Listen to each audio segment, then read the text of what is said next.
أعوذ بالله من الشيطان الرجيم بسم الله الرحمن الرحيم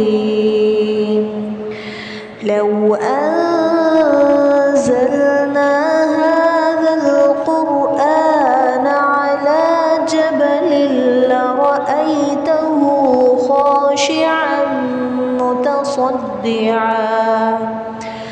خاشعا متصدعا من خشية الله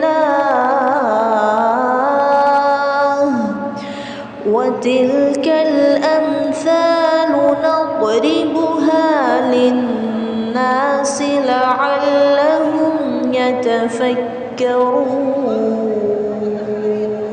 اللہ سبحانہ تعالیٰ فرماتے ہیں کہ اے لوگو، اگر ہم اس قرآن کو کسی پہاڑ پر نازل کرتے تو آپ اسے دیکھتے کہ اللہ کے خوف سے جھک کر پھٹ جاتا، اور ہم یہ مثالیں لوگوں کے لیے بیان کرتے ہیں تاکہ وہ غور کریں۔ ربی اشرح لی صدری ویسر لی امری واحلل عقدۃ من لسانی یفقہوا قولی واجعل لی وزیرا من اہلی ربی یسر ولا تعسر وتمم بالخیر وبک نستعین آمین یا الہی آمین۔ اللہم صلی علی محمد وعلی آل محمد کما صلیت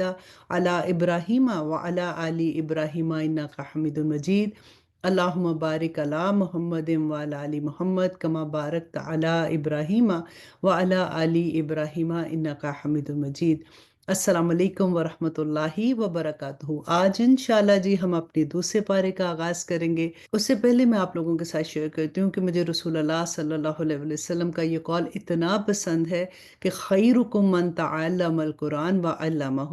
تو تم میں سے بہترین شخص وہ ہے جو قرآن سیکھتا اور سکھاتا ہے۔ اور اللہ سبحانہ تعالیٰ نے قرآن پاک میں جو یہ فرمایا تھا کہ ہوا خیرن، کہ وہ سب سے بہتر ہے، مما یجمعون، جو تم جمع کرتے ہو نا ان میں سے سب سے بہتر یہ ہے جو تم یہ جمع کر رہے ہو۔ الحمدللہ جو قرآن پاک ہم سیکھ رہے ہیں، اللہ سبحانہ تعالیٰ ہمیں توفیق عطا کرے کہ ہم اس پہ عمل کرنے والے بن جائیں، آمین ثم آمین۔ چلیے آج انشاءاللہ ہم اپنے پارے کا آغاز کرتے ہیں۔ سیکنڈ پارے کی جو پہلی آیا آج ہم انشاءاللہ پڑھیں گے، اس کا تھوڑا سا بیک گراؤنڈ میں آپ کو بتا دیتی ہوں۔ اس کا پس منظر یہ ہے کہ مکہ مکرمہ میں رسول اللہ صلی اللہ علیہ وسلم بیت اللہ کی طرف رخ کر کے نماز پڑھا کرتے تھے۔ جب آپ مدینہ منورہ تشریف لائے تو آپ کو بیت المقدس کا رخ کرنے کا حکم دیا گیا، جس پر آپ تقریباً 17 مہینے تک عمل فرماتے رہے۔ اس کے بعد دوبارہ بیت اللہ شریف کو قبلہ قرار دے دیا گیا۔ تبدیلی کا یہ حکم آگے آیت نمبر 144 میں آ رہا ہے۔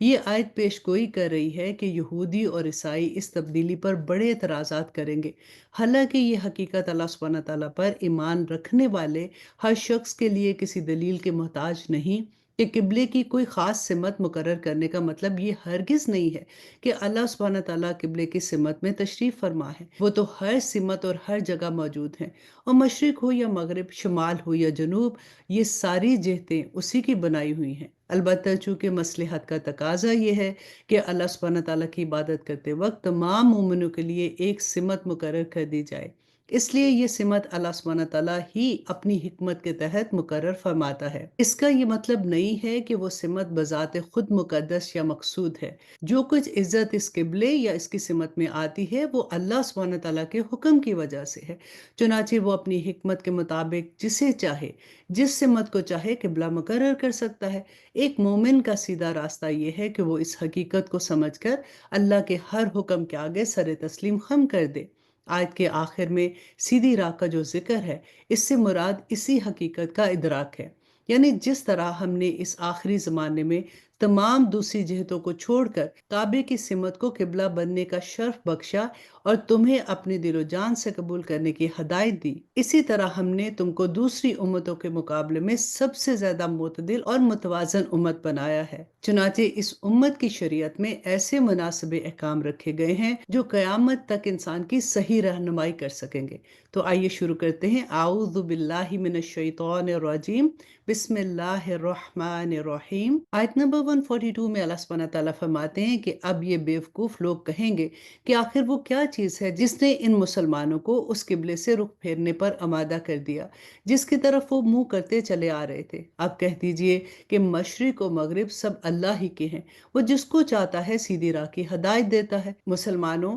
اسی طرح تو ہم نے تم کو ایک معتدل امت بنایا ہے تاکہ تم دوسرے لوگوں پر گواہ بنو اور رسول تم پر گواہ بنے، اور جس قبلے پر تم پہلے سے کاربند تھے اسے ہم نے کسی اور وجہ سے نہیں بلکہ صرف یہ دیکھنے کے لیے مقرر کیا تھا کہ کون رسول کا حکم مانتا ہے اور کون الٹے پاؤں پھر جاتا ہے۔ اور اس میں شک نہیں کہ یہ بات تھی بڑی مشکل، لیکن ان لوگوں کے لیے ذرا بھی مشکل نہ ہوئی جن کو اللہ نے ہدایت دی تھی، اور اللہ سبحانہ تعالیٰ ایسا نہیں کہ تمہارے ایمان کو ضائع کر دے۔ در حقیقت اللہ سبحانہ تعالیٰ لوگوں پر بہت شفقت کرنے والا اور بڑا مہربان ہے۔ اور آیت نمبر 144 کہ اے پیغمبر، ہم تمہارے چہرے کو بار بار آسمان کی طرف اٹھتے ہوئے دیکھ رہے ہیں، چنانچہ ہم تمہارا رخ ضرور اس قبلے کی طرف پھیر دیں گے جو تمہیں پسند ہے۔ لو اب اپنا رخ مسجد حرام کی سمت کر لو، اور آئندہ جہاں کہیں بھی تم ہو اپنے چہروں کا رخ نماز پڑھتے ہوئے اسی کی طرف رکھا کرو۔ اور جن لوگوں کو کتاب دی گئی ہے وہ خوب جانتے ہیں کہ یہی بات حق ہے جو ان کے پروردگار کی طرف سے آئی ہے، اور جو کچھ یہ کر رہے ہیں اللہ اس سے غافل نہیں ہے۔ اور آیت نمبر 145 اور جن لوگوں کو کتاب دی گئی تھی اگر تم ان کے پاس ہر قسم کی نشانیاں لے آؤ تب بھی یہ تمہارے قبلے کی پیروی نہیں کریں گے، اور نہ تم ان کے قبلے پر عمل کرنے والے ہو، نہ یہ ایک دوسرے کے قبلے پر عمل کرنے والے ہیں۔ اور جو علم تمہارے پاس آ چکا ہے اس کے بعد اگر کہیں تم نے ان کی خواہشات کی پیروی کر لی تو اس صورت میں یقیناً تمہارا شمار ظالموں میں ہوگا۔ جن لوگوں کو ہم نے کتاب دی ہے وہ اس کو اتنی اچھی طرح پہچانتے ہیں جیسے اپنے بیٹوں کو پہچانتے ہیں، اور یقین جانو کہ ان میں سے کچھ لوگوں نے حق کو جان بوجھ کر چھپا رکھا ہے، اور حق وہی ہے جو تمہارے پروردگار کی طرف سے آیا ہے، لہٰذا شک کرنے والوں میں ہرگز شامل مت ہو جانا۔ اور آیا نمبر 148 کے ہر گروہ کی ایک سمت ہے جس کی طرف وہ رخ کرتا ہے، لہٰذا تم نیک کاموں میں ایک دوسرے سے آگے بڑھنے کی کوشش کرو۔ تم جہاں بھی ہوگے اللہ تم سب کو اپنے پاس لے آئے گا، یقیناً اللہ ہر چیز پر قادر ہے۔ اور تم جہاں سے بھی سفر کے لیے نکلو اپنا رخ نماز کے وقت مسجد حرام کی طرف کرو، اور یقیناً یہی بات حق ہے جو تمہارے پروردگار کی طرف سے آئی ہے، اور جو کچھ تم کرتے ہو اللہ اس سے بے خبر نہیں ہے۔ اللہ سبحانہ تعالیٰ فرماتے ہیں اور جہاں سے بھی تم نکلو اپنا منہ مسجد حرام کی طرف کرو، اور تم جہاں کہیں ہو اپنے چہرے اسی کی طرف رکھو تاکہ لوگوں کو تمہارے خلاف حجت بازی کا موقع نہ ملے۔ البتہ ان میں سے جو لوگ ظلم کے خوگر ہیں وہ کبھی خاموش نہیں ہوں گے، سو ان کا کچھ خوف نہ رکھو، ہاں میرا خوف رکھو، اور تاکہ میں تم پر اپنا انعام مکمل کر دوں اور تاکہ تم ہدایت حاصل کرو۔ یہ انعام ایسا ہی ہے جیسا ہم نے تمہارے درمیان تم ہی میں سے ایک رسول بھیجا جو تمہارے سامنے ہماری آیتوں کو تلاوت کرتا ہے اور تمہیں پاکیزہ بناتا ہے اور تمہیں کتاب اور حکمت کی تعلیم دیتا ہے اور تمہیں وہ باتیں سکھاتا ہے جو تم نہیں جانتے تھے، لہٰذا مجھے یاد کرو میں تمہیں یاد رکھوں گا۔ سبحان اللہ، یہ اس آیہ کو بھی انڈر لائن کریں کہ لہٰذا تم مجھے یاد کرو، میں تمہیں یاد کروں گا، اور میرا شکر ادا کرو اور میری ناشکری نہ کرو۔ اور آیہ نمبر 153 کہ اے ایمان والو صبر اور نماز سے مدد حاصل کرو، بے شک اللہ صبر کرنے والوں کے ساتھ ہے، اور جو لوگ اللہ کے راستے میں قتل ہوں ان کو مردہ مت کہو، دراصل وہ زندہ ہے مگر تم کو ان کی زندگی کا احساس نہیں ہے۔ اور دیکھو ہم تمہیں آزمائیں گے ضرور، کبھی خوف سے، کبھی بھوک سے، کبھی مال و جان اور پھلوں میں کمی کر کے، اور جو لوگ ایسے حالات میں صبر سے کام لیں گے ان کو خوشخبری سنا دو۔ اور آیت نمبر 156 یہ وہ لوگ ہیں کہ جب ان کو کوئی مصیبت پہنچتی ہے تو یہ کہتے ہیں کہ ہم سب اللہ ہی کے ہیں اور ہم کو اللہ ہی کی طرف لوٹ کر جانا ہے۔ آیت نمبر 157 میں اللہ سبحانہ تعالیٰ فرماتے ہیں، بہت پیاری آیا ہے کہ یہ وہ لوگ ہیں جن پر ان کے پروردگار کی طرف سے خصوصی عنایات ہیں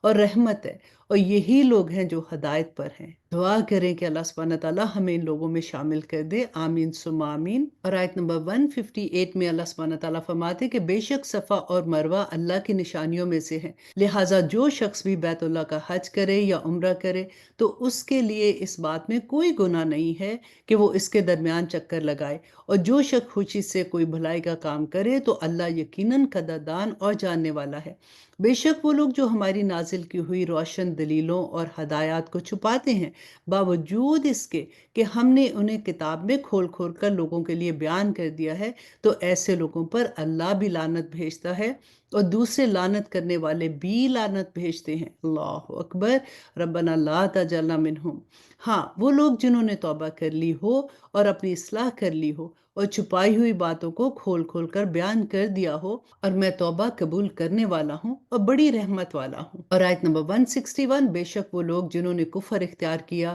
اور کافر ہونے کی حالت میں ہی مرے، ان پر اللہ کی اور فرشتوں کی اور سارے جہان والوں کی لعنت ہے۔ وہ ہمیشہ اسی پھٹکار میں رہیں گے، نہ ان پر سے عذاب کو ہلکا کیا جائے گا اور نہ ان کو مہلت دی جائے گی۔ تمہارا خدا ایک ہی خدا ہے، اس کے سوا کوئی خدا نہیں ہے، جو سب سے زیادہ مہربان اور بہت زیادہ مہربانی کرنے والا ہے۔ بے شک آسمانوں اور زمین کی تخلیق میں، رات و دن کے لگاتار آنے جانے میں، ان کشتیوں میں جو لوگوں کے فائدے کا سامان لے کر سمندر میں تیرتی ہیں، اس پانی میں جو اللہ نے آسمان سے اتارا اور اس کے بعد زمین کو اس کے مردہ ہو جانے کے بعد زندگی بخشی اور اس میں ہر قسم کے جانور پھیلا دیے، اور ہواؤں کی گردش میں اور ان بادلوں میں جو آسمان و زمین کے درمیان تابع دار بن کر کام میں لگے ہوئے ہیں، ان لوگوں کے لیے نشانیاں ہی نشانیاں ہیں جو اپنی عقل سے کام لیتے ہیں۔ اور آیت نمبر 165 میں اللہ سبحانہ تعالیٰ فرماتے ہیں، اور اس کے باوجود لوگوں میں سے کچھ وہ بھی ہیں جو اللہ کے علاوہ دوسروں کو اس کی خدائی میں اس طرح شریک قرار دیتے ہیں کہ ان سے ایسی محبت رکھتے ہیں جیسے اللہ سے محبت کرنے کا حق ہے، اور جو لوگ ایمان لا چکے ہیں وہ اللہ ہی سے سب سے زیادہ محبت رکھتے ہیں۔ دعا کرے یہاں پہ کہ اللہم انی اسألک حبک و حب من یحبک و حب عملا یقربنی الی حبک، آمین یا الہی آمین۔ اور کاش کہ یہ ظالم جب دنیا میں کوئی تکلیف دیکھتے ہیں، اسی وقت یہ سمجھ لیا کرے کہ تمام تر طاقت اللہ ہی کو حاصل ہے، اور یہ کہ اللہ کا عذاب آخرت میں اس وقت بڑا سخت ہوگا۔ اور آیت نمبر 166، جب وہ پیشوا جن کے پیچھے یہ لوگ چلتے رہتے ہیں اپنے پیروکاروں سے مکمل بے تعلقی کا اعلان کریں گے، اور یہ سب لوگ عذاب کو اپنی آنکھوں کے سامنے دیکھ لیں گے، اور ان کے تمام باہمی رشتے کٹ کر رہ جائیں گے، اور جنہوں نے ان پیشواؤں کی پیروی کی تھی وہ کہیں گے کہ کاش ہمیں ایک مرتبہ پھر دنیا میں لوٹنے کا موقع دیا جائے تو ہم بھی ان پیشواؤں سے اسی طرح بے تعلقی کا اعلان کریں جیسا انہوں نے ہم سے بے تعلقی کا اعلان کیا ہے۔ اسی طرح اللہ انہیں دکھائے گا کہ ان کے اعمال آج ان کے لیے حسرت ہی حسرت بن چکے ہوں گے، اور اب وہ کسی صورت دوزخ سے نکلنے والے نہیں ہوں گے۔ اے لوگو، زمین میں جو حلال پاکیزہ چیزیں ہیں وہ کھاؤ، اور شیطان کے نقش قدم پر مت چلو، یقین جانو کہ وہ تمہارے لیے ایک کھلا دشمن ہے۔ وہ تو تم کو یہی حکم دے گا کہ تم بدی اور بے حیائی کے کام کرو اور اللہ کے ذمہ وہ باتیں لگاؤ جن کا تمہیں علم نہیں ہے۔ اور آیت نمبر 170، اور جب ان کافروں سے کہا جاتا ہے کہ اس کلام کی پیروی کرو جو اللہ نے اتارا ہے، تو وہ کہتے ہیں کہ نہیں، ہم تو ان باتوں کی پیروی کریں گے جس پر ہم نے اپنے باپ دادا کو پایا ہے۔ بھلا کیا اس صورت میں بھی ان کو یہی چاہیے جب ان کے باپ دادا دین کی ذرا بھی سمجھ نہ رکھتے ہوں اور انہوں نے کوئی آسمانی ہدایت بھی حاصل نہ کی ہو؟ اور جن لوگوں نے کفر کو اپنا لیا ہے ان کو حق کی دعوت دینے کی مثال کچھ ایسی ہی ہے جیسے کوئی شخص ان جانوروں کو زور زور سے بلائے جو ہانک پکار کے سوا کچھ نہ سنتے ہوں۔ یہ بہرے گونگے اندھے ہیں، لہٰذا کچھ نہیں سمجھتے۔ اے ایمان والو، جو پاکیزہ چیزیں ہم نے تمہیں رزق کے طور پر عطا کی ہیں ان میں سے جو چاہو کھاؤ اور اللہ کا شکر ادا کرو، اگر واقعی تم صرف اسی کی بندگی کرتے ہو۔ اس نے تمہارے لیے بس مردار جانور، خون اور سور حرام کیا ہے، نیز وہ جانور جس پہ اللہ کے سوا کسی اور کا نام پکارا گیا ہو۔ ہاں، اگر کوئی شخص انتہائی مجبوری کی حالت میں ہو اور ان چیزوں میں سے کچھ کھائے جبکہ اس کا مقصد نہ تو لذت حاصل کرنا ہو اور نہ وہ ضرورت کی حد سے بڑھے، تو اس پر کوئی گناہ نہیں ہے، یقیناً اللہ بہت بخشنے والا اور بہت مہربانی کرنے والا ہے۔ اور آیت نمبر 174، حقیقت یہ ہے کہ جو لوگ اللہ کی نازل کی ہوئی کتاب کو چھپاتے ہیں اور اس کے بدلے تھوڑی سی قیمت وصول کر لیتے ہیں، وہ اپنے پیٹ میں آگ کے سوا کچھ نہیں بھر رہے۔ قیامت کے دن اللہ ان سے کلام بھی نہیں کرے گا اور نہ ان کو پاک کرے گا، اور ان کے لیے دردناک عذاب ہے۔ یہ وہ لوگ ہیں جنہوں نے ہدایت کے بدلے گمراہی اور مغفرت کے بدلے میں عذاب خرید لیا ہے۔ چنانچہ اندازہ کرو کہ یہ دوزخ کی آگ سہنے کے لیے کتنے تیار ہیں۔ یہ سب کچھ اس لیے ہوگا کہ اللہ نے حق پر مشتمل کتاب تو اتار دی ہے، اور جن لوگوں نے اسی کتاب کے بارے میں مخالفت کا رویہ اختیار کیا ہے وہ زدہ زدی میں بہت دور نکل گئے ہیں۔ اور آیت نمبر 177 یہ بہت پیاری آیا ہے کہ اللہ سبحانہ تعالیٰ فرماتے کہ نیکی بس یہی تو نہیں ہے کہ اپنے چہرے مشرق یا مغرب کی طرف کر لو، بلکہ نیکی یہ ہے کہ لوگ اللہ پر، آخرت کے دن پر، فرشتوں پر، اللہ کی کتابوں اور اس کے نبیوں پر ایمان لائیں، اور اللہ کی محبت میں اپنا مال رشتہ داروں، یتیموں، مسکینوں، مسافروں اور سائلوں کو دے، اور غلاموں کو آزاد کرانے میں خرچ کرے، اور نماز قائم کریں اور زکوٰۃ دیں، اور جب کوئی عہد کر لیں تو اپنے عہد کو پورا کرنے کے عادی ہوں، اور تنگی اور تکلیف میں نیز جنگ کے وقت صبر اور استقلال کے خوگر ہوں۔ ایسے لوگ ہیں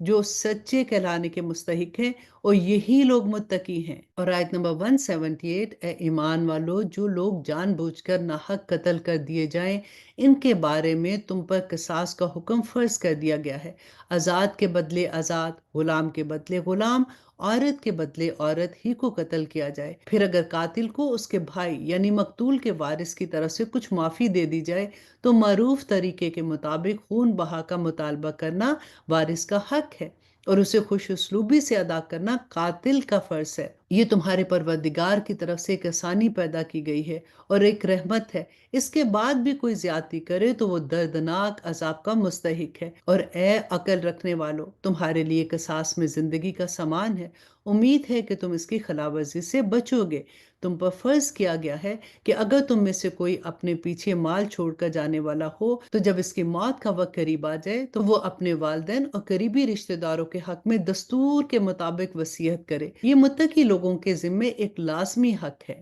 اور آیت نمبر 181، پھر جو شخص اس وصیت کو سننے کے بعد اس میں کوئی تبدیلی کرے گا تو اس کا گناہ ان لوگوں پر ہوگا جو اس میں تبدیلی کریں گے۔ یقین رکھو کہ اللہ سب کچھ سنتا اور جانتا ہے۔ ہاں، اگر کسی شخص کو یہ اندیشہ ہو کہ کوئی وصیت کرنے والا بے جا طرفداری یا گناہ کا ارتکاب کر رہا ہے اور وہ متعلقہ آدمیوں کے درمیان صلح کرا دے تو اس پر کوئی گناہ نہیں ہے۔ بے شک اللہ سبحانہ تعالیٰ بڑا بخشنے والا اور بڑا ہی مہربان ہے۔ آیت نمبر 183، اے ایمان والو، تم پر روزے فرض کر دیے گئے ہیں جس طرح تم سے پہلے لوگوں پر فرض کیے گئے تھے، تاکہ تمہارے اندر تقوی پیدا ہو۔ گنتی کے چند دن روزے رکھنے ہیں، پھر بھی اگر تم میں سے کوئی شخص بیمار ہو یا سفر پر ہو تو دوسرے دنوں میں اتنی ہی تعداد پوری کر لے۔ اور آیت نمبر 184، اور جو لوگ اس کی طاقت رکھتے ہوں وہ ایک مسکین کو کھانا کھلا کر روزے کا فدیہ ادا کر دیں۔ اس کے علاوہ اگر کوئی شخص اپنی خوشی سے کوئی نیکی کرے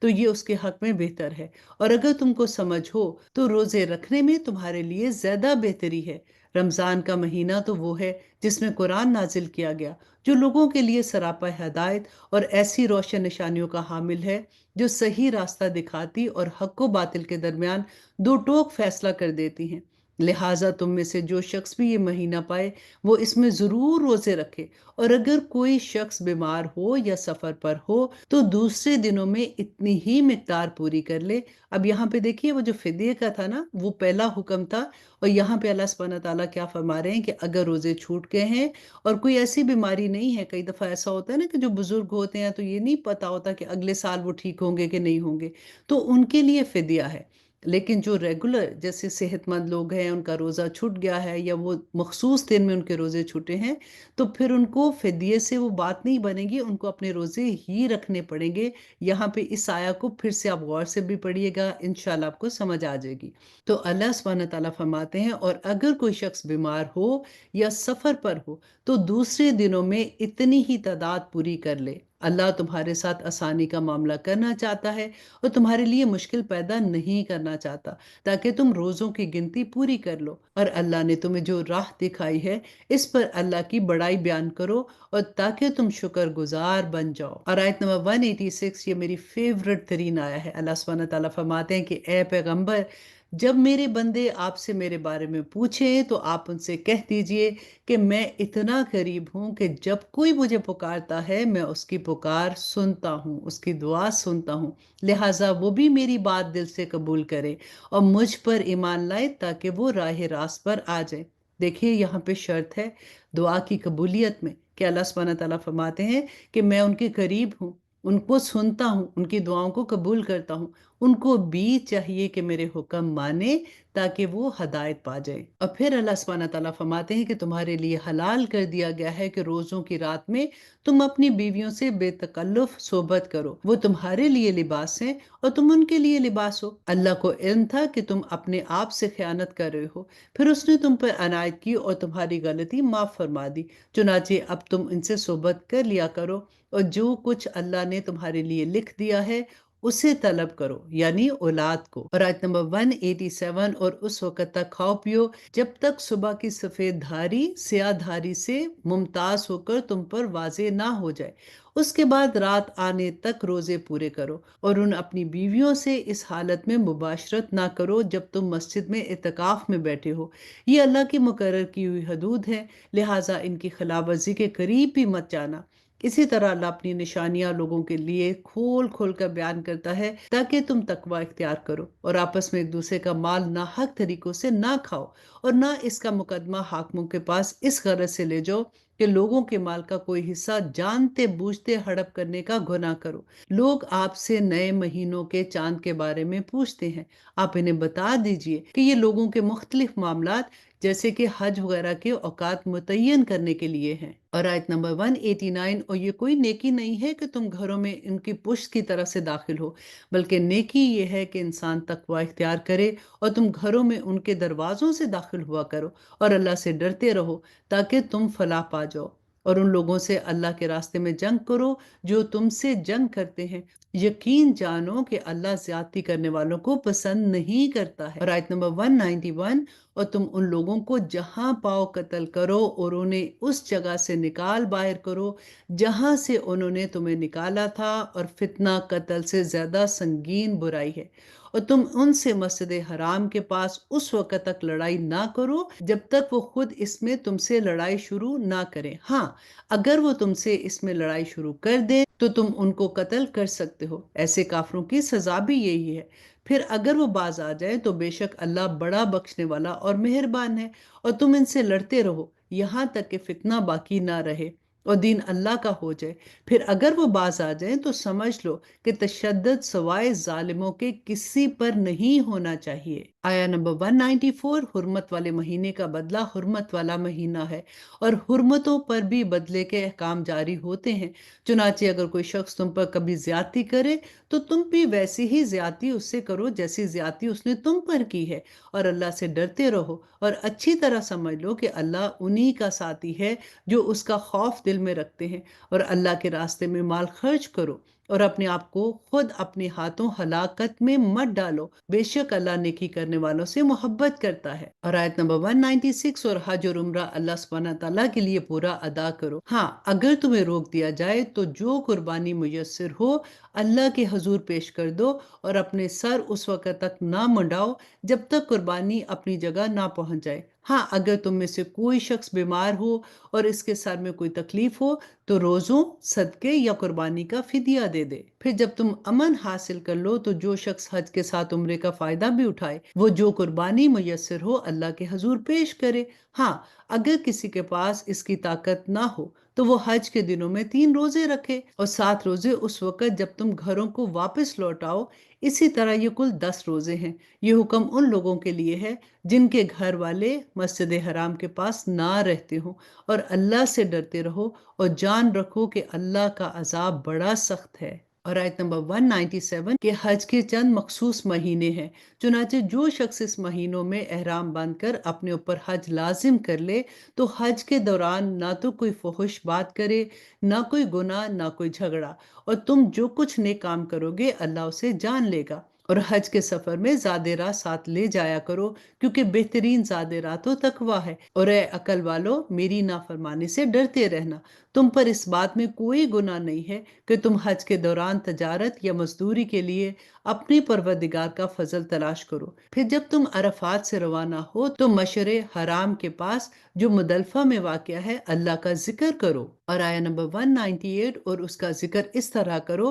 جس طرح اس نے تمہیں ہدایت کی ہے، جبکہ اس سے پہلے تم بالکل نا واقف تھے۔ اس کے علاوہ یہ بات بھی یاد رکھو، تم اس جگہ سے روانہ ہو جہاں سے عام لوگ روانہ ہوتے ہیں، اور اللہ سے مغفرت مانگو، بے شک اللہ بہت بخشنے والا اور بڑا رحم کرنے والا ہے۔ پھر جب تم اپنے حج کے کام پورے کر چکو تو اللہ کا اس طرح ذکر کرو جیسے تم اپنے باپ دادوں کا ذکر کیا کرتے تھے، بلکہ اس سے بھی زیادہ ذکر کرو۔ اب بعض لوگ تو وہ ہیں جو دعا میں بس یہ کہتے ہیں کہ اے ہمارے پروردگار ہمیں دنیا میں بھلائی عطا کر، تو اللہ سبحانہ تعالیٰ فرماتے ہیں کہ اگر وہ دنیا میں صرف بھلائی مانگتے ہیں نا تو آخرت میں ان کا کوئی حصہ نہیں ہوتا۔ اور آیت نمبر 201 میں اللہ سبحانہ تعالیٰ فرماتے ہیں کہ انہی میں سے وہ بھی ہیں جو یہ کہتے ہیں کہ ربنا آتنا فی الدنیا حسنتم وفی الآخرات حسنتم وقنا عذاب النار، کہ اے ہمارے پروردگار ہمیں دنیا میں بھی بھلائی عطا کر اور آخرت میں بھی بھلائی دے اور ہمیں دوزخ کے عذاب سے بچا لے۔ اللہ سبحانہ تعالیٰ فرماتے ہیں کہ یہ وہ لوگ ہیں جنہیں اپنے اعمال کی کمائی کا حصہ مطلب ثواب کی صورت میں ملے گا۔ اللہ جلد حساب لینے والا ہے، اور اللہ کو گنتی کے ان چند دنوں میں جب تم مینا میں مقیم ہو یاد کرتے رہو۔ پھر جو شخص 2 ہی دن میں جلدی چلا جائے اس پر بھی کوئی گناہ نہیں ہے، اور جو شخص 1 دن بعد میں جائے اس پر بھی کوئی گناہ نہیں ہے۔ یہ ڈیٹیل اس کے لیے ہے جو تقوی اختیار کرے، اور تم سب تقوی اختیار کرو اور یقین رکھو کہ تم سب کو اسی کی طرف لے جا کر جمع کیا جائے گا۔ اور آیت نمبر 204، اور لوگوں میں سے ایک وہ شخص بھی ہے کہ دنیاوی زندگی کے بارے میں اس کی باتیں تمہیں بڑی اچھی لگتی ہیں، اور جو کچھ اس کے دل میں ہے اس پر وہ اللہ کو گواہ بناتا ہے، حالانکہ وہ تمہارے دشمنوں میں سب سے زیادہ کڑا دشمن ہے، اور جب اٹھ کر جاتا ہے تو زمین میں اس کی دوڑ دھوپ اس لیے ہوتی ہے کہ وہ اس میں فساد مچائے اور فصلیں اور نسلیں تباہ کرے، حالانکہ اللہ فساد کرنے والوں کو پسند نہیں کرتا۔ اور جب اسے کہا جاتا ہے کہ اللہ کا خوف کر تو نحوست اس کو گناہ پر آمادہ کر دیتی ہے، چنانچہ ایسے شخص کو تو جہنمی راس آئے گی، اور یقین کرو وہ بہت برا بچھونا ہے۔ اور دوسری طرف لوگوں میں سے وہ شخص بھی ہے جو اللہ کی خوشنودی کی خاطر اپنی جان کا سودا کر لیتا ہے، اور اللہ ایسے بندوں پر بڑا مہربان ہوتا ہے۔ اللہ سے دعا کریں کہ اللہ سبحانہ تعالیٰ ہمیں ان لوگوں میں شامل کر دے جنہوں نے اپنی جانوں کے سودے اس دنیا میں اللہ سبحانہ تعالیٰ کے ساتھ کر لیے ہیں۔ اور آیت نمبر 208 میں اللہ سبحانہ تعالیٰ فرماتے ہیں کہ اے ایمان والو، اسلام میں پورے کے پورے داخل ہو جاؤ اور شیطان کے نقش قدم پر نہ چلو، یقین جانو کہ وہ تمہارا کھلا دشمن ہے۔ پھر جو روشن دلائل تمہارے پاس آ چکے ہیں، اگر تم اس کے بعد بھی راہ راست سے پھسل گئے تو یاد رکھو کہ اللہ اقتدار میں بھی کامل ہے، حکمت میں بھی کامل ہے، اور یہ کفار ایمان لانے کے لیے اس کے سوا کس بات کا انتظار کر رہے ہیں کہ اللہ خود بادلوں کے سائے میں ان کے سامنے آ موجود ہو،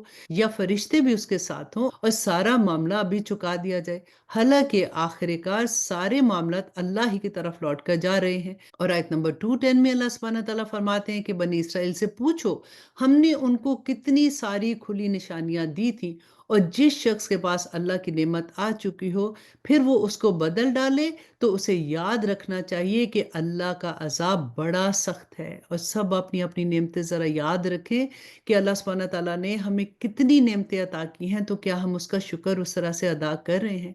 صرف آنکھوں کی نعمت یاد کریں کہ اللہ سبحانہ تعالیٰ نے جو آنکھوں کی نعمت دی ہے تو کیا ہم اس سے کوئی غلط چیز تو نہیں دیکھ رہے ہیں؟ اللہ اکبر۔ اور آیہ نمبر 212، جن لوگوں نے کفر اپنا لیا ہے ان کے لیے دنیاوی زندگی بڑی دلکش بنا دی گئی ہے، اور وہ اہل ایمان کا مذاق اڑاتے ہیں، حالانکہ جنہوں نے تقوی اختیار کیا وہ قیامت کے دن ان سے کہیں بلند ہوں گے، اور اللہ جس کو چاہے بے حساب رزق دیتا ہے۔ شروع میں سارے انسان ایک ہی دین کے پیروکار تھے، پھر جب ان میں اختلاف پیدا ہوا تو اللہ نے نبی بھیجے جو حق والوں کو خوشخبری سناتے اور باطل والوں کو ڈراتے تھے، اور ان کے ساتھ حق پر مشتمل کتاب نازل کی تاکہ وہ لوگوں کے درمیان ان باتوں کا فیصلہ کرے جس میں وہ اختلاف کر رہے تھے۔ اور آیت نمبر 213، اور افسوس کی بات یہ ہے کہ کسی اور نے نہیں بلکہ خود انہوں نے جن پر وہ کتاب دی گئی تھی روشن دلائل آ جانے کے بعد بھی صرف باہم ضد کی وجہ سے اس کتاب میں اختلاف نکال لیا۔ پھر جو لوگ ایمان لائے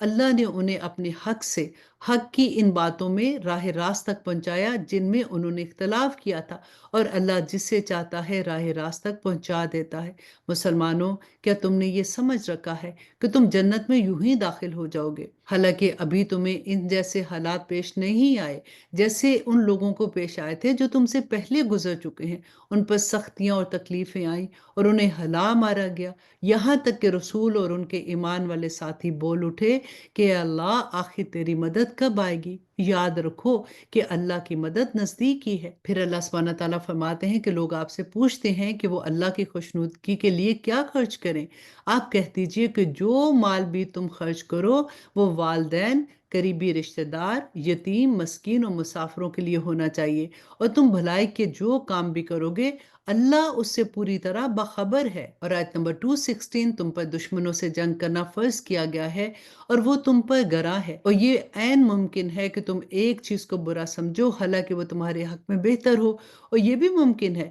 کہ تم ایک چیز کو پسند کرو حالانکہ وہ تمہارے حق میں بری ہو، اور اصل حقیقت تو اللہ جانتا ہے اور تم نہیں جانتے ہو۔ لوگ آپ سے حرمت والے مہینے کے بارے میں پوچھتے ہیں کہ اس میں جنگ کرنا کیسا ہے۔ آپ کہہ دیجئے کہ اس میں جنگ کرنا بہت بڑا گناہ ہے، مگر لوگوں کو اللہ کے راستے سے روکنا، اس کے خلاف کفر کی روش اختیار کرنا، مسجد حرام پر پابندیاں لگانا اور اس کے باسیوں کو وہاں سے نکال باہر کرنا اللہ کے نزدیک زیادہ بڑا گناہ ہے، اور فتنہ قتل سے بھی زیادہ سنگین چیز ہے، اور یہ کافر تم لوگوں سے برابر جنگ کرتے رہیں گے، یہاں تک کہ اگر ان کا بس چلے تو یہ تم کو تمہارے دین چھوڑنے پر آمادہ کر دے، اور اگر تم میں سے کوئی شخص اپنا دین چھوڑ دے اور کافر ہونے کی حالت میں مرے تو ایسے لوگوں کے اعمال دنیا اور آخرت دونوں میں اکارت مطلب ضائع ہو جائیں گے۔ ایسے لوگ دوزخ والے ہیں اور وہ ہمیشہ ہمیشہ اس میں رہیں گے۔ ربنا لا تجعلنا منہم۔ اور آیت نمبر 218، اس کے برخلاف جو لوگ ایمان لائے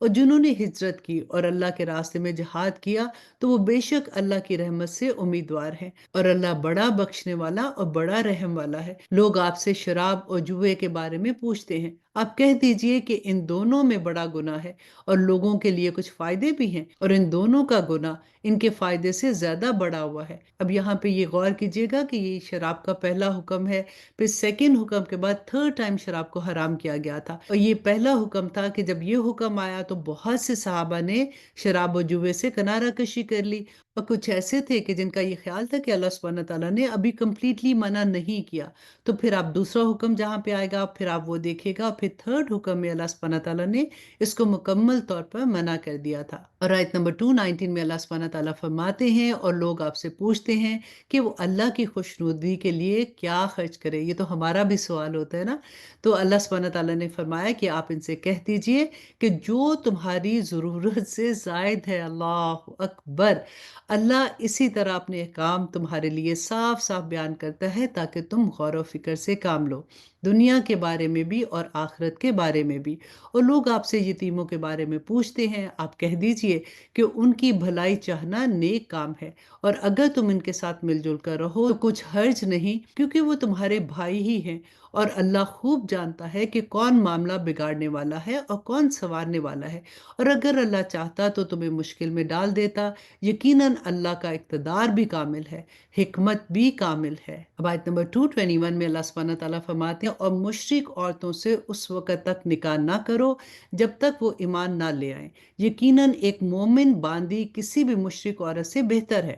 خواہ وہ مشرک عورت تمہیں پسند آ رہی ہو، اور اپنی عورتوں کا نکاح مشرک مردوں سے نہ کرواؤ جب تک وہ ایمان نہ لے آئیں، اور یقیناً ایک مومن غلام کسی بھی مشرک مرد سے بہتر ہے، خواہ وہ مشرک مرد تمہیں پسند آ رہا ہو۔ یہ سب دوزخ کی طرف بلاتے ہیں، جبکہ اللہ اپنے حکم سے جنت اور مغفرت کی طرف بلاتا ہے، اور اپنے احکام لوگوں کے سامنے صاف صاف بیان کر دیتا ہے تاکہ وہ نصیحت حاصل کرے۔ اور لوگ آپ سے حیض کے بارے میں پوچھتے ہیں، آپ کہہ دیجیے کہ وہ گندگی ہے، لہٰذا حیض کی حالت میں عورتوں سے الگ رہو، اور جب تک وہ پاک نہ ہو جائیں تو ان سے جمع نہ کرو۔ اور آیت نمبر 222، ہاں جب وہ پاک ہو جائیں تو ان کے پاس اس طریقے سے جاؤ جس طرح اللہ نے تمہیں حکم دیا ہے، بے شک اللہ ان لوگوں سے محبت کرتا ہے جو اس کی طرف کثرت سے رجوع کرے، اور ان سے محبت کرتا ہے جو خوب پاک اور صاف ہے۔ تمہاری بیویاں تمہارے لیے کھیتیاں ہیں، لہٰذا اپنی کھیتیوں میں جہاں سے چاہو جاؤ، اور اپنے لیے اچھے اعمال آگے بھیجو، اللہ سے ڈرتے رہو اور یقین رکھو کہ تم اس سے جا کر ملنے والے ہو، اور مومنوں کو خوشخبری سنا دو۔ اور آیت نمبر 224، اور اللہ کے نام کو اپنی قسموں میں اس غرض سے استعمال نہ کرو کہ اس کے ذریعے نیکی اور تقوی کے کاموں اور لوگوں کے درمیان صلح صفائی کرانے سے بچ سکو۔ اللہ سب کچھ جانتا اور سننے والا ہے۔ اللہ تمہاری لغو قسموں پر تمہاری گرفت نہیں کرے گا، البتہ جو قسمیں تم نے اپنے دلوں کے ارادے سے کھائی ہوں گی ان پر گرفت کرے گا، مطلب تمہیں اچھے سے پتا ہوگا کہ تم یہ قسم کیوں کھا رہے ہو، اور اللہ بڑا بخشنے والا اور بڑا بردبار ہے۔ اور آیت نمبر 226، جو لوگ اپنی بیویوں سے ایلا کرتے ہیں یعنی ان کے پاس نہ جانے کی قسم کھا لیتے ہیں، ان کے لیے 4 مہینے کی مہلت ہے، چنانچہ اگر وہ قسم توڑ کر رجوع کر لیں تو بے شک اللہ بہت بخشنے والا اور بڑا مہربان ہے، اور اگر انہوں نے طلاق ہی کی ٹھان لی ہو تو بھی اللہ سننے والا ہے۔ اور جن عورتوں کو طلاق دے دی گئی ہو وہ 3 مرتبہ حیض آنے تک اپنے آپ کو انتظار میں رکھیں، اور اگر وہ اللہ پر اور آخرت کے دن پر ایمان رکھتی ہوں تو ان کے لیے حلال نہیں ہے کہ اللہ نے ان کے رحم میں جو کچھ پیدا کیا ہے اس کو چھپائیں۔ اور آیا نمبر 228، اور اس مدت میں اگر ان کے شوہر حالات بہتر بنانا چاہیں تو ان کو حق ہے کہ وہ ان عورتوں کو اپنی زوجیت میں واپس لے لیں، اور ان عورتوں کو معروف طریقے کے مطابق ویسے ہی حقوق حاصل ہیں جیسے مردوں کو ان پر حاصل ہیں۔ ہاں، مردوں کو ان پر ایک درجہ فوقیت ہے، اور اللہ غالب اور حکمت والا ہے۔ طلاق زیادہ سے زیادہ 2 بار ہونی چاہیے، اس کے بعد شوہر کے لیے 2 ہی راستے ہیں، یا تو قاعدے کے مطابق بیوی کو روک رکھے یعنی طلاق سے رجوع کر لے، یا خوش اسلوبی سے چھوڑ دے یعنی رجوع کے بغیر عدت گزر جانے دے۔ اور اے شوہرو، تمہارے لیے حلال نہیں ہے کہ تم نے ان بیویوں کو جو کچھ دیا ہے وہ طلاق کے بدلے ان سے واپس لو، مگر یہ کہ دونوں کو اس بات کا اندیشہ ہو کہ وہ نکاح باقی رہنے کی صورت میں اللہ کی مقرر کی ہوئی حدود کو قائم نہیں رکھ سکیں گے۔ اور آیت نمبر 229، چنانچہ اگر تم اس بات کا اندیشہ ہو کہ وہ دونوں اللہ کی حدود کو قائم نہیں رکھ سکیں گے تو ان دونوں کے لیے اس میں کوئی گناہ نہیں ہے کہ عورت مالی معاوضہ دے کر علیحدگی حاصل کر لے، یہ اللہ کی مقرر کی ہوئی حدود ہیں، لہٰذا ان سے تجاوز نہ کرو، اور جو لوگ اللہ کی حدود سے تجاوز کرتے ہیں وہ بڑے ظالم ہیں۔ پھر اگر شوہر تیسری طلاق دے دے تو وہ متعلقہ عورت اس کے لیے اس وقت تک حلال نہیں ہوگی جب تک وہ کسی اور شوہر سے نکاح نہ کر لے۔ ہاں، اگر وہ دوسرا شوہر بھی اسے طلاق دے دے تو ان دونوں پر کوئی گناہ نہیں ہے کہ وہ ایک دوسرے کے پاس نیا نکاح کر کے دوبارہ واپس آ جائیں، بشرط کہ انہیں یہ غالب گمان ہو کہ اب وہ اللہ کی حدود قائم رکھیں گے، اور یہ سب اللہ کی حدود ہیں جو وہ ان لوگوں کے لیے واضح کر رہا ہے جو اس بات کی سمجھ رکھتے ہیں۔ اور آیت نمبر 231، اور جب تم نے عورتوں کو طلاق دے دی ہو اور وہ اپنی عدت کے قریب پہنچ جائیں تو یا تو ان کو بھلائی کے ساتھ اپنی زوجیت میں روک رکھو یا انہیں بھلائی کے ساتھ چھوڑ دو، اور انہیں ستانے کی خاطر اس لیے روک کر نہ رکھو کہ تم ان پر ظلم کرو، اور جو شخص ایسا کرے گا وہ خود اپنی جان پر ظلم کرے گا۔ اللہ کی آیتوں کا مذاق مت بناؤ، اور اللہ نے تم پر جو انعام فرمایا ہے اسے اور تم پر جو کتاب اور حکمت کی باتیں تمہیں نصیحت کرنے کے لیے نازل کی ہیں انہیں یاد رکھو، اور اللہ سے ڈرتے رہو، اور جان رکھو کہ اللہ ہر چیز کو خوب جانتا ہے۔ اور جب تم نے عورتوں کو طلاق دے دی ہو اور وہ اپنی عدت کو پہنچ جائیں تو اے میکے والو انہیں اس بات سے منع نہ کرو کہ وہ اپنے پہلے شوہروں سے دوبارہ نکاح کر لیں، بشرط یہ کہ وہ بھلائی کے ساتھ ایک دوسرے سے راضی ہو گئے ہوں۔ آیت نمبر 232، ان باتوں کی نصیحت تم میں سے ان لوگوں کو کی جا رہی ہے جو اللہ اور یوم آخرت پر ایمان رکھتے ہوں، یہی تمہارے لیے زیادہ ستھرا اور پاکیزہ طریقہ ہے، اللہ جانتا ہے اور تم نہیں جانتے ہو۔ اور مائیں اپنے بچوں کو پورے 2 سال تک دودھ پلائیں، یہ مدت ان کے لیے ہے جو دودھ پلانے کی مدت پوری کرنا چاہے، اور جس باپ کا وہ بچہ ہے اس پر واجب ہے کہ وہ معروف طریقے پر ان ماؤں کے کھانے اور لباس کا خرچ اٹھائے۔ اور آیا نمبر 233، ہاں کسی شخص کو اس کی وسعت سے زیادہ تکلیف نہیں دینی چاہیے، نہ تو ماں کو اپنے بچے کی وجہ سے ستایا جائے اور نہ باپ کو اپنے بچے کی وجہ سے، اور اسی طرح کی ذمہ داری وارث پر بھی ہے۔ پھر اگر وہ دونوں یعنی والدین آپس میں رضامندی اور باہمی مشورے سے 2 سال گزرنے سے پہلے ہی دودھ چھڑانا چاہیں تو اس میں بھی ان پر کوئی گناہ نہیں ہے۔ اور اگر تم یہ چاہو کہ اپنے بچے کو کسی دودھ پلانے والی سے دودھ پلواؤ تو بھی تم پر کوئی گناہ نہیں ہے، جبکہ تم نے جو اجرت ٹھہرائی تھی وہ دودھ پلانے والی کو بھلے طریقے سے دے دو، اور اللہ سے ڈرتے رہو اور جان رکھو کہ اللہ تمہارے سارے کاموں کو اچھے سے دیکھ رہا ہے۔ اور آیت نمبر 234، اور تم میں سے جو لوگ وفات پا جائیں اور بیویاں چھوڑ کر جائیں تو وہ بیویاں اپنے آپ کو 4 مہینے اور 10 دن انتظار میں رکھیں، پھر جب وہ اپنی عدت کی میعاد کو پہنچ جائیں تو وہ اپنے بارے میں جو کاروائی مثلا دوسرا نکاح قاعدے کے مطابق کریں تو تم پر کوئی گناہ نہیں ہے، اور جو کچھ تم کرتے ہو اللہ اس سے پوری طرح باخبر ہے۔ اور عدت کے دوران اگر تم ان عورتوں کو اشارے کنارے میں نکاح کا پیغام دو یا ان سے نکاح کا ارادہ دل میں چھپائے رکھو تو تم پر کوئی گناہ نہیں ہے۔ اللہ جانتا ہے کہ تم ان سے نکاح کا خیال تو دل میں لاؤ گے، لیکن ان سے نکاح کا 2 طرفہ وعدہ مت کرنا الا یہ کہ مناسب طریقے سے کوئی بات کہہ دو، اور نکاح کا عقد پورا کرنے کا اس وقت تک ارادہ بھی مت کرنا جب تک عدت کی مقررہ مدت اپنی میعاد کو نہ پہنچ جائے، اور یاد رکھو کہ جو کچھ تمہارے دلوں میں ہے اللہ اسے خوب جانتا ہے، لہٰذا اس سے ڈرتے رہو اور یاد رکھو کہ اللہ بہت بخشنے والا اور بڑا بردبار ہے۔ یہاں پہ آپ دیکھیے کہ طلاق کے اور شادی کے بعد بچوں کے بارے میں اور جو سارے قوانین آ رہے ہیں نا، ان کو آپ بس ابھی ایک گو تھرو ہو رہے ہیں، ان کو ڈیٹیل میں دیکھنے کے لیے آپ کو واپس تفسیر میں جانا پڑے گا تاکہ آپ اس کو اچھے طرح سے سمجھ جائیں۔ آپ یوٹیوب میں اسلام ودائشہ میں جو پلے لسٹ ہے وہاں پہ آپ انہی آیات کی تفسیر دیکھیں گے تو آپ کو بہت اچھے سے سمجھ آ جائے گی انشاءاللہ۔ آیت نمبر 236 میں اللہ سبحانہ تعالیٰ فرماتے ہیں کہ تم پر اس میں بھی کوئی گناہ نہیں کہ تم عورتوں کو ایسے وقت طلاق دو جبکہ ابھی تم نے ان کو چھوا بھی نہ ہو اور نہ ان کے لیے کوئی حق مہر مقرر کیا ہو، اور ایسی صورت میں ان کو کوئی تحفہ دو، خوشحال شخص اپنی حیثیت کے مطابق اور غریب آدمی اپنی حیثیت کے مطابق بھلے طریقے سے یہ تحفہ دے، یہ نیک آدمیوں پر ایک لازمی حق ہے۔ اور اگر تم نے انہیں چھونے سے پہلے ہی اس حالت میں طلاق دی ہو جبکہ ان کے لیے نکاح کے وقت کوئی مہر مقرر کر لیا تھا تو جتنا مہر تم نے مقرر کیا تھا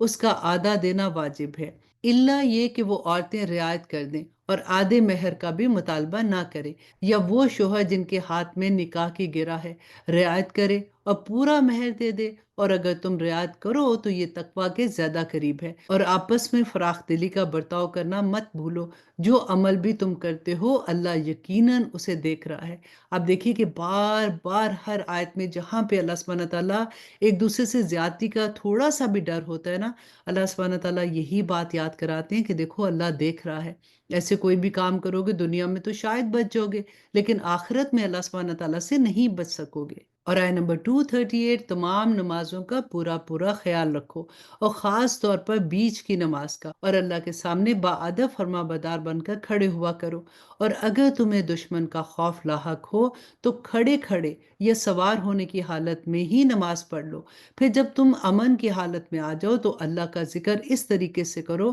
جو اس نے تمہیں سکھایا ہے جس سے تم پہلے ناواقف تھے، اور تم میں سے جو لوگ وفات پا جائیں اور اپنے پیچھے بیویاں چھوڑ جائیں تو وہ اپنی بیویوں کے حق میں یہ وصیت کر جایا کریں کہ 1 سال تک وہ ترکے سے نفقہ وصول کرنے کا فائدہ اٹھائیں گی اور ان کو شوہر کے گھر سے نکالا نہیں جائے گا۔ اس کے بعد دوسرا حکم آ گیا تھا، انشاءاللہ آگے جب آپ پڑھیں گے تو آپ کو پتہ چلے گا کہ پھر اس وقت یہ والا حکم جو تھا وہ منسوخ ہو گیا تھا۔ ہاں اگر وہ خود نکل جائیں تو اپنے حق میں قاعدے کے مطابق جو کچھ بھی وہ کریں اس میں تم پر کوئی گناہ نہیں ہے، اور اللہ صاحب اقتدار بھی ہے، صاحب حکمت بھی ہے، اور متعلقہ عورتوں کو قاعدے کے مطابق فائدہ پہنچانا متقیوں پر ان کا حق ہے۔ اللہ اپنے احکام اسی طرح وضاحت سے تمہارے سامنے بیان کرتا ہے تاکہ تم سمجھداری سے کام لو۔ آیا نمبر 243، کیا تمہیں ان لوگوں کا حال معلوم نہیں ہوا جو موت سے بچنے کے لیے اپنے گھروں سے نکل آئے تھے اور وہ ہزاروں کی تعداد میں تھے، چنانچہ اللہ نے ان سے کہا کہ مر جاؤ،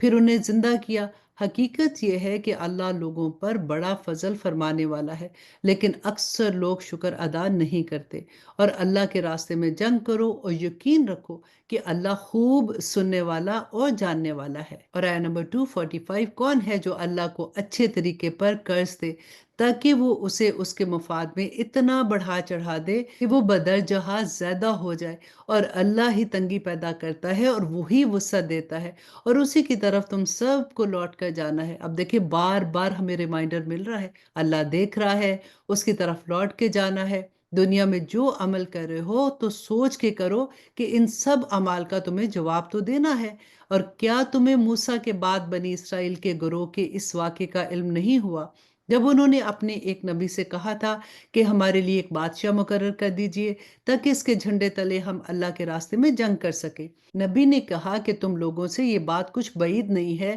کہ جب تم پر جنگ فرض کر دی جائے تو تم نہ لڑو۔ انہوں نے کہا کہ بھلا ہمیں کیا ہو جائے گا جو ہم اللہ کے راستے میں جنگ نہ کریں گے، حالانکہ ہمیں اپنے گھروں اور اپنے بچوں کے پاس سے نکال باہر کیا گیا ہے۔ پھر ہوا بھی یہی کہ جب ان پر جنگ فرض کی گئی تو ان میں سے تھوڑے لوگوں کو چھوڑ کر باقی سب پیٹ پھیر گئے، اور اللہ ظالموں کو خوب جانتا ہے۔ اور آیت نمبر 247 اور ان کے نبی نے ان سے کہا کہ اللہ نے تمہارے لیے طالوت کو بادشاہ بنا کر بھیجا ہے۔ کہنے لگے بھلا اس کو ہم پر بادشاہت کرنے کا حق کہاں سے آ گیا؟ ہم اس کے مقابلے میں بادشاہت کے زیادہ مستحق ہیں، اور اس کو تو مالی وسعت بھی حاصل نہیں ہے۔ نبی نے کہا کہ اللہ نے ان کو تم پر فضیلت دے کر چنا ہے اور انہیں علم اور جسم میں تم سے زیادہ وسعت عطا کی ہے، اور اللہ اپنی بادشاہ جسے چاہتا ہے دیتا ہے، اور اللہ بڑی وسعت اور بڑا علم والا ہے۔ اور ان سے ان کے نبی نے یہ بھی کہا کہ طالوت کی بادشاہت کی علامت یہ ہے کہ تمہارے پاس وہ صندوق واپس آ جائے گا جس میں تمہارے پروردگار کی طرف سے سکینت کا سامان ہے،